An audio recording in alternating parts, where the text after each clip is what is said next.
Halo sobat semuanya, jumpa lagi bersama saya Tony Kristanto, masih dari Bumi Mojopahit Channel, Mojokerto. Nah sobat semuanya, di episode kita kali ini saya ingin mengajak kalian semuanya untuk mereview dari salah satu pusaka yang konon pusaka ini cocok sekali diagem atau dipakai oleh para petani. Tapi di sisi lain sobat semuanya, pusaka ini pun juga sangat bagus untuk para pejabat. Nah, pusaka apakah itu? Langsung saja kita akan review bersama.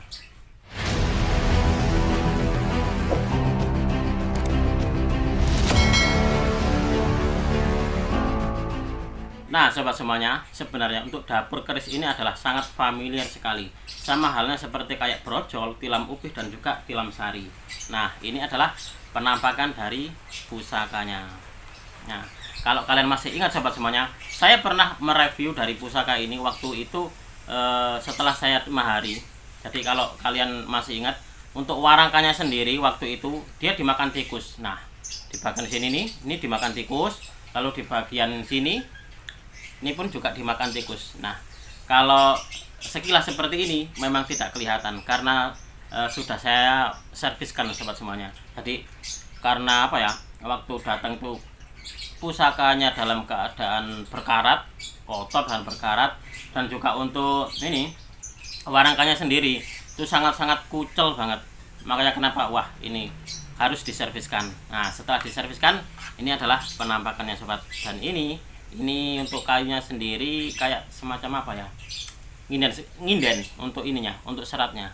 Nah sebenarnya ini adalah pusaka bagus sobat semuanya, tapi entah kenapa mungkin waktu itu pusaka ini tidak terawat, jadi sama pemiliknya atau mungkin sama garis-garis keturunannya itu tidak dirawat. Akhirnya untuk warangkanya sendiri memang kalau di kampung-kampung atau di desa-desa itu masih sering kita jumpai sobat semuanya, entah itu warangkanya tombak atau landiannya tombak atau warangkanya warangkanya keris, itu banyak juga yang ini dimakan oleh ini loh, tikus. Nah dikerikitin tikus kalau bahasa Jawanya sobat.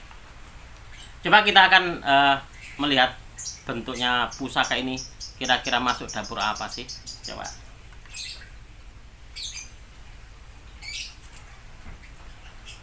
Nah sobat semuanya, ini adalah salah satu dapur keris pusaka dengan nama dapur Kebulajer atau Maheso Lajer.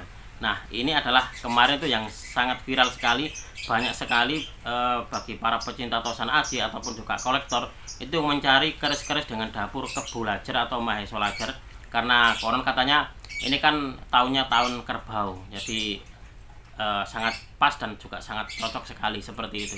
Nah ini juga sudah saya warangi sobat semuanya, jadi ini masih terbungkus oleh plastik. Coba kalian amati. Nah di sini sobat semuanya, untuk bilahnya sendiri keris ini masih sangat tebal. Nah ini tebal meskipun ada sedikit korosi di bilahnya, tapi tidak mengurangi dari keutuhan itu sendiri. Dan ini kalau menurut saya pribadi sobat semuanya, ini juga masuk di tus keris-keris yang tergolong masih utuh itu sobat. Nah coba kalian amati. Nah, nanti kita akan mencari tahu ricikannya itu apa, nanti juga filosofinya apa, dan juga untuk pamornya ini kira-kira masuk di pamor apa. Nanti kita akan mengacu pada buku, lalu juga kepada pengetahuan pribadi saya selama saya berkecimpung di dunia tosan aji, dan juga di sumber-sumber yang lainnya yang tentunya ini bisa dipertanggungjawabkan. Nah coba kalian amati, ini adalah keris dengan dapur Maheso Lajer. Keris ini sobat semuanya, bagi para pecinta tosan aji pemula ini terkadang membingungkan antara keris brojol, lalu Kebulajer, dan juga dapur duwung. Karena apa? Karena semuanya itu untuk ini ciri-cirinya hanya di bagian gandeknya ini sobat. Nah kalau untuk ini brojol, gandeknya itu normal. Nah, gandeknya segini normal. Kalau untuk Kebulajer itu bisa dikatakan 2 kali dari gandek normal. Nah seperti ini. Nah kalau untuk dapur duwung sobat semuanya itu sekitar segini. Nah bisa juga segini. Nah, agak panjang lagi dari Kebulajer. Nah coba kita akan mencari tahu tentang ricikannya dan juga pamornya seperti apa. Nah, sobat semuanya, kita sudah membuka buku, dan buku pertama yang akan kita buka adalah buku dapur, sobat semuanya. Nah, kalau kalian amati di sini, ini adalah masuk di dapur Kebulacer atau Maheso Lajer, sobat semuanya. Dan ini ada ricikannya. Kalau kalian amati di sini, Kebulacer masuk di keris lurus. Kalau untuk gandeknya, gandeknya ini dia agak panjang, sobat semuanya. Nah, kalau di sini gandek lugas panjang. Ada pecetan lajeng, lalu gula milir. Nah, kalau kalian amati di sini, ini untuk gandeknya dia memang agak panjang dan juga ada pecetan, dan dia berada di dapur keris lurus, itu dinamakan dengan dapur Kebulacer. Jadi ricikannya Kebulacer itu memang sangat sederhana sekali, sobat, hampir sama dengan keris brojol dan juga hampir sama dengan keris duwung. Yang membedakan adalah panjang gandeknya ini, sobat. Kalau untuk di brojol itu adalah gandeknya normal, segini, sekitar segini. Kalau untuk di Kebulacer sekitar 2 kali dari gandek normal, dan untuk di dapur duwung itu hampir segini. Nah, lalu kita akan melihat, sobat semuanya, untuk keterangan di buku ensiklopedi keris. Nah, coba kita amati di sini, sobat. Nah, ini adalah Maheso Lajer atau Kebulacer adalah salah satu dapur keris yang populer di Pulau Jawa, terutama di kalangan masyarakat bawah di daerah pertanian. Nah, ini sobat semuanya, mungkin ini adalah salah satu dari petunjuk bahwasanya memang keris-keris Kebulacer itu identik dengan kerisnya para petani. Tapi untuk saya pribadi, sobat, saya kurang setuju. Coba kita akan membacanya lebih lanjut. Sebagian pecinta keris percaya bahwa keris berdapur Kebulacer ini mempunyai tuah yang dapat membantu penghidupan para petani, dan juga tuah keris itu antara lain menyuburkan tanaman sehingga panennya berhasil, menolak hama tanaman, menolak wabah penyakit ternak, dan ternaknya bisa diharapkan berkembang biak dengan cepat.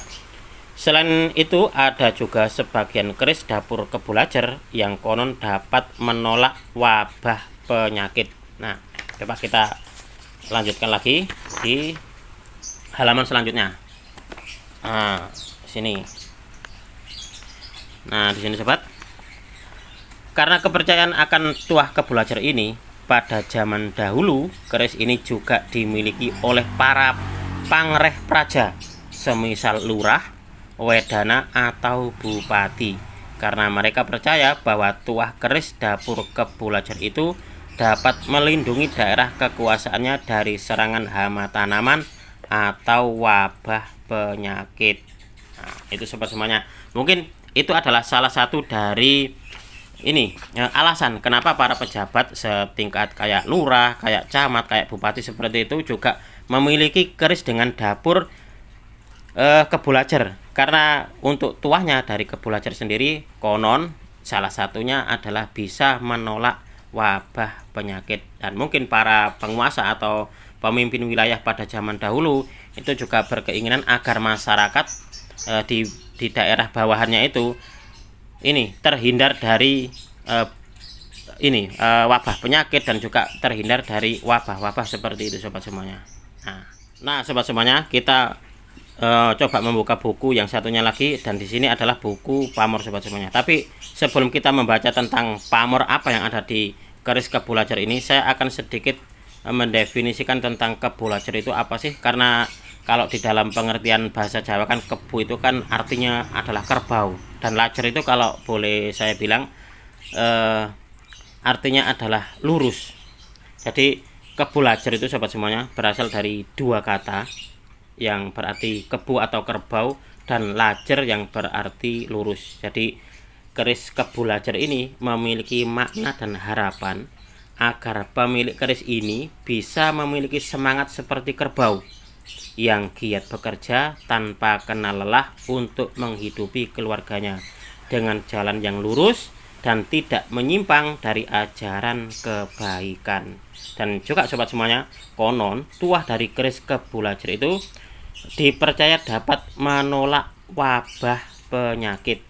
Selain banyak dimiliki oleh para petani, sobat semuanya, karena tuahnya yang mampu menjauhkan tanaman dari wabah penyakit dan hama, ternyata keris Kebulacer ini juga banyak dimiliki oleh para pemimpin dan bangsawan, karena tuahnya dipercaya bisa mengamankan daerah kekuasaannya dari wabah. Selain itu juga bisa menambah wibawa dan mengangkat derajat. Nah, itu adalah keterangan dari sumber yang lain yang saya dapatkan.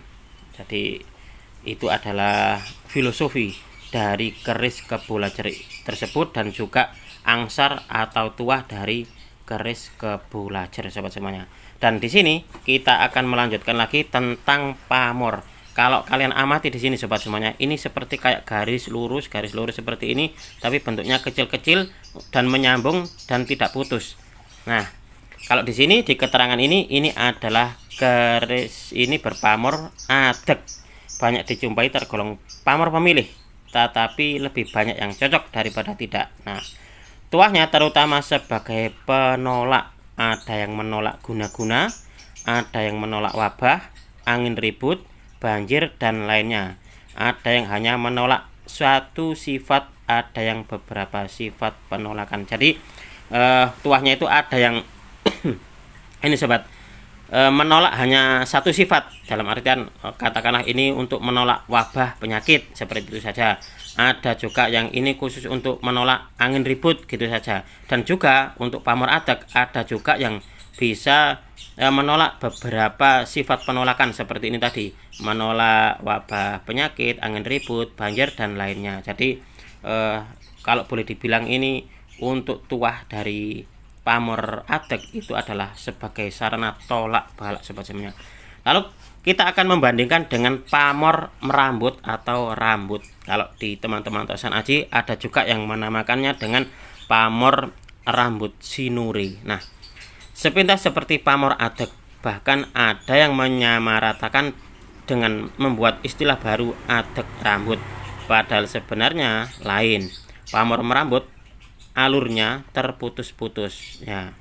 Tuahnya hampir sama dengan pamor adeg. Jadi kalau untuk tuahnya hampir sama, pamor rambut itu adalah yaitu sebagai tolak balak. Kalau kalian amati di sini sobat semuanya, antara gambar yang atas dan juga gambar yang bawah ini ada perbedaan.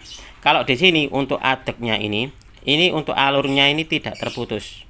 Nah, memang kecil-kecil tapi tidak terputus. Nah, kalau untuk yang merambut ini sama kecilnya tapi dia terputus-putus. Nanti untuk di video selanjutnya akan saya bahas tentang pamor merambut ini sobat. Kebetulan saya juga punya nanti bersamaan dengan pamor kuto Mesir, karena di satu keris itu ada dua pamor, satu pamor merambut dan satunya lagi pamor kuto Mesir. Nah sobat semuanya, mungkin kalian juga penasaran dan juga bertanya-tanya kenapa sih yang direview oleh Mas Tony ini adalah keris-keris dengan dapur-dapur sederhana yang kalau boleh dibilang adalah tingkatannya adalah tingkat-tingkat biasa seperti itu. Yang pertama adalah untuk koleksi saya pribadi memang masih belum ada yang terlalu istimewa, sobat. Jadi memang untuk koleksi saya pribadi memang koleksi keris-keris sederhana, atau bisa dikatakan itu kalangan bawah begitulah. Lalu yang kedua, kalau semuanya ini mereview keris-keris yang bagus, menunjukkan keris-keris yang bagus, dan nanti yang menunjukkan atau memperkenalkan dan juga ini yang mengangkat keris-keris yang dengan dapur-dapur sederhana itu siapa? Jadi saya memang bermainnya itu pertama adalah di penonton pemula, yang kedua itu saya ingin seperti ini sobat semuanya. Kebanyakan keris-keris dengan dapur-dapur sederhana seperti kayak brojol, tilam upih, tilam sari, dan juga kebulacer seperti itu, kebanyakan itu untuk peminatnya adalah dari golongan ini kolektor-kolektor dengan budget-budget yang agak minim, itu seperti itu. Dan juga kalau untuk di masyarakat sendiri, keris-keris dengan seperti itu masih banyak dijumpai, dan rata-rata keris-keris seperti itu tidak terawat sobat semuanya. Jadi saya ingin mengangkat nilai dari sebuah Tosan Aji yang berdapur sederhana. Itu seperti itu adalah salah satunya sobat semuanya. Dan untuk lainnya sobat semuanya, bahwasanya kita sebagai seorang generasi dari penerus leluhur kita tentang sebuah budaya atau pemilik budaya Tosan Aji, kita harus mencintai dari mulai tingkatan bawah sampai ke atas. Jadi kita harus mencintai ini karya leluhur kita, mulai dari tingkatannya itu seperti kayak tingkatan brojol, tilam upi, tilam sari, itu kan dapur-dapur sederhana.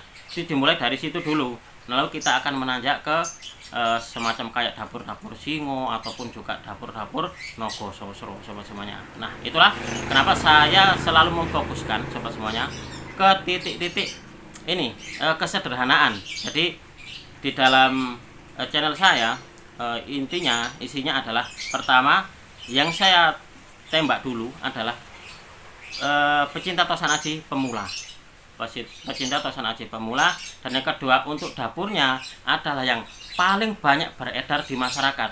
Nah, paling banyak beredar di masyarakat adalah keris-keris dengan dapur sederhana, karena kalau untuk keris-keris dengan dapur mewah ini kebanyakan sudah dimiliki oleh para kolektor.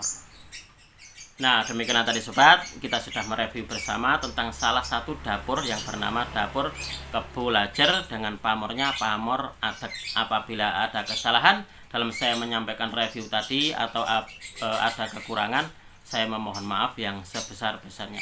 Dari saya cukup sekian, terima kasih dan salam dari bumi Mojopahit.